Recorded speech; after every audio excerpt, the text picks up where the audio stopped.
There is a link in the description below where you can go and fund this project via the website that this project lives on right now. So, this is going to be the very first video about my project, Smell of Fear, that I've actually placed onto YouTube talking about the game.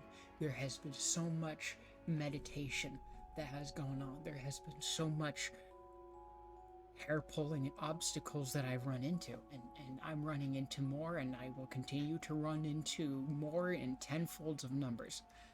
Um, but one of the obstacles that I've decided to surpass as of right now is building my audience and communicating to them on multiple platforms and keeping them up to date in such a way that is not writing this massive airplane railway of text on my Discord that nobody's gonna fucking read. So before I go into talking about like the goals that I have set for the game, let me just show you the game first. Not to be confused with gameplay footage, because there is no game yet, no gameplay footage. There's no been 3D rigs. I don't even know how to use the engine yet. Right now, all I can show you is the concept art and explain. Smell of Fear is a game where you are playing as a demon that possesses a little girl, and you are the villain in this story. Not only is Smell of Fear a game where you play as the villain, Smell of Fear is also a horror game where you play as the villain. The main premise of the game is that you, the player, are breaking into people's houses in the middle of the night, and you are scaring them so that you can generate fear off of them, feed off of it, and use it as a resource to shapeshift into even scarier things. Along the way, you meet this little boy by the name of Little Johnny. And I don't have official concept art for Little Johnny, but this is what I do have, what I'm showing you. And Little Johnny has his own things that he teaches a demon, but the demon that you play as also influences his story and how he develops as a character. Something else I feel the need to mention is that the name of this demon that you're playing as, her name is Loki, but she is not a god. She is not the god of mischief or trickery. That is simply just her namesake. Granted, she is very mischievous, and she's very good at manipulating people. Also, it's spelled like this, not like this. Okay, so there are a variety of different emotions that you are going to store because you do not just farm fear. And I don't want there to be like a whole bunch of different bars on the UI covering the player's screen. Oh no. And showing them all of the little things that they have. Instead, I am communicating what they have in the character's design itself. And one of the things that communicates itself ever so well is the main resource, which is fear. Fear is stored in the hair. Rage is stored in the skin, and grief is stored in the eyes. Anxiety is stored in just for reference, stored in a bracelet of some kind, though that could change later for something better. I'm thinking about putting something in a necklace as well. So these are little things that the player has to farm. However, I don't want it to just be that. I want it to get a little bit more challenging and creative. It's like, oh, well, the next thing that we get to store that next emotion is in some jacket. I don't know, something else that the player wears or something like that. It's like, no, there's got to be something more than that. Because now I've already used two in the body, something they wear, maybe something here. I don't know. Like, where would joy be stored? Where would toxicity be stored? I'm thinking toxicity would be something like this, but I'm also thinking that toxicity would be that massive black dress that you guys saw earlier. So, but how big is Smell of Fear going to be? How much content am I going to provide? When is the game gonna come out? There is no game yet.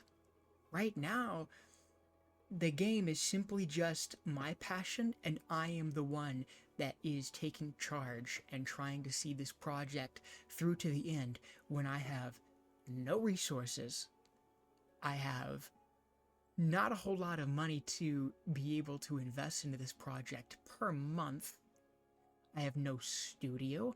I have no other producers outside of myself. I have no other writers. All of that is coming down to me as the creator. I am the only one that is going to be capable of having the passion of keeping this project going forward, one job chunk out of the project, like a bite out of a sandwich that is very large at a time. So, I can't say. There's not really a chance that I can release the game right now. It's just, it's a very, very big passion project that I am taking on, and in order to be able to get it to succeed, I need to share it with the world, and I need to make it good, because otherwise it's not going to be worth your time. And because I have no studio, because I do not have somebody breathing down my neck like an investor, I have a lot of time that studios don't get to have. You see, this is the kind of time that you spend to meditate on your project and make it as good as it can be for what it wants to be.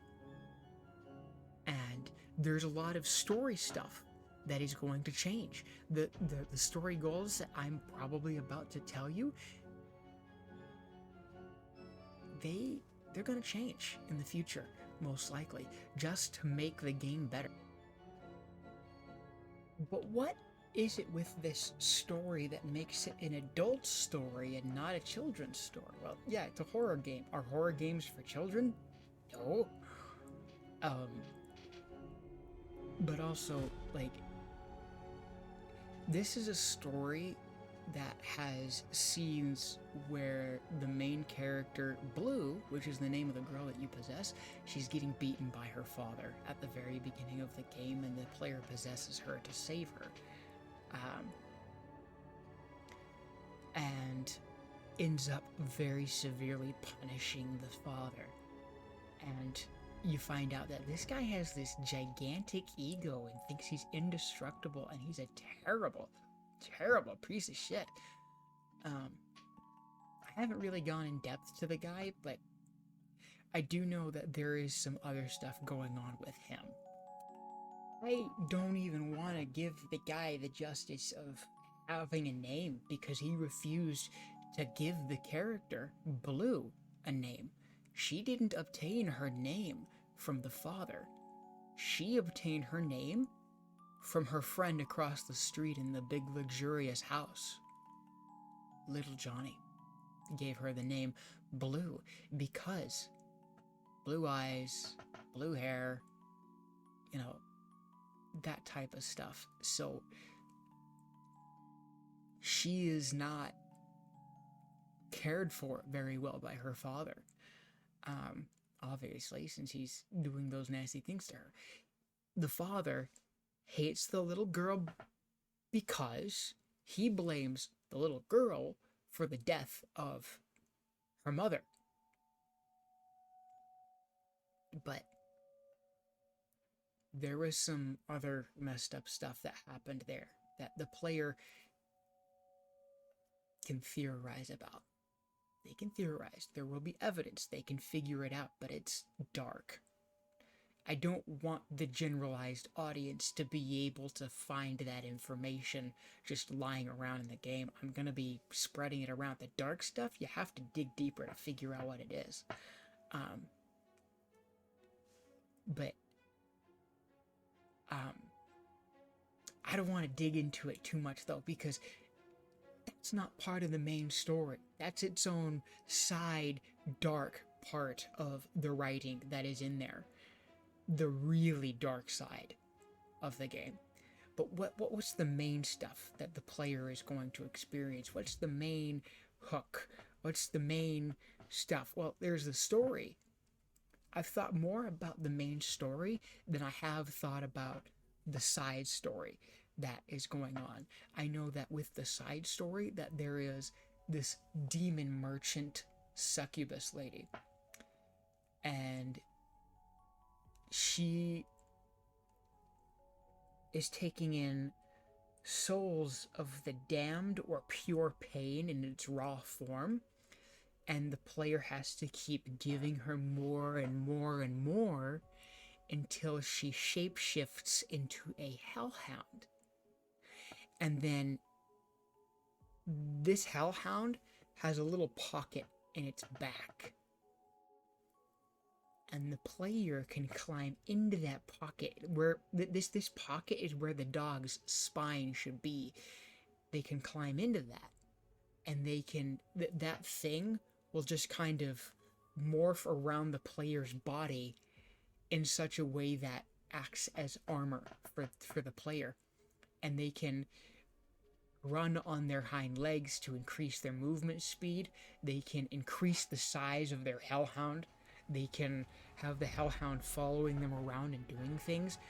I suppose you could consider it to be a companion, but remember, I haven't fully envisioned this character yet, this hellhound, and what purpose it's going to be for the game, what it's going to serve. Is it going to be a storage system for emotion? I don't know. That's a thought that just occurred to me, like, oh, I could use it for that. Store emotion in animals. Interesting. I wonder what I'll do with that later. Probably nothing. But the hellhound idea, that came from a dream. So that's one of the reasons it's so, what? That's weird. But who is little Johnny?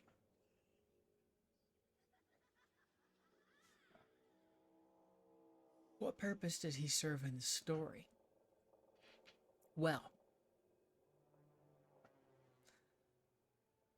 you see, he is supposed to be the source of Loki's character arc. And Loki has this mentality that she's incapable. She's incapable of loving anyone or being loved because of the way that the Outer Darkness society trained her to be. And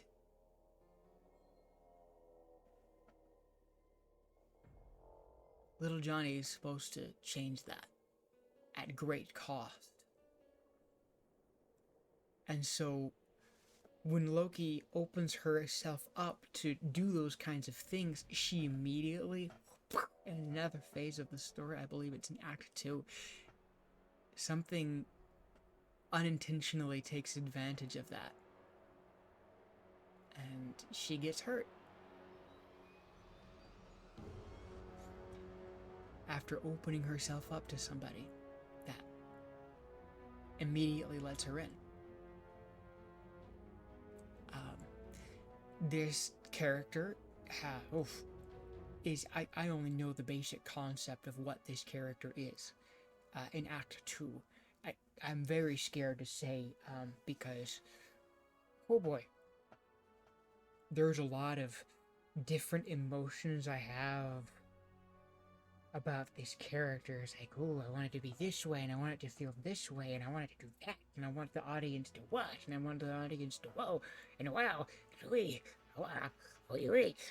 Oh, I have plans for this one, I do. There are there is a very old character as well who is very, very mysterious.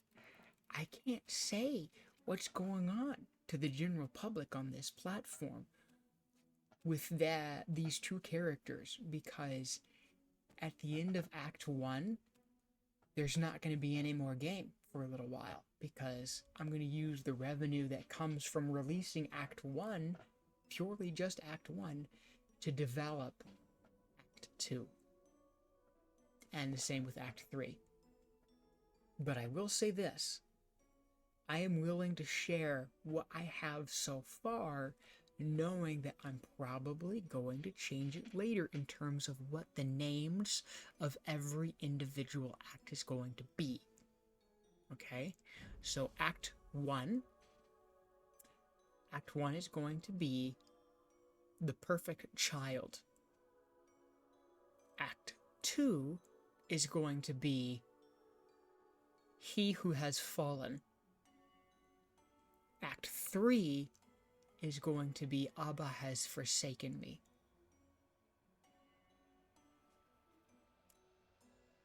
So, if you know the secrets, shut the fuck up in the comment section. Though I don't expect anybody to be watching this video up to this point. So,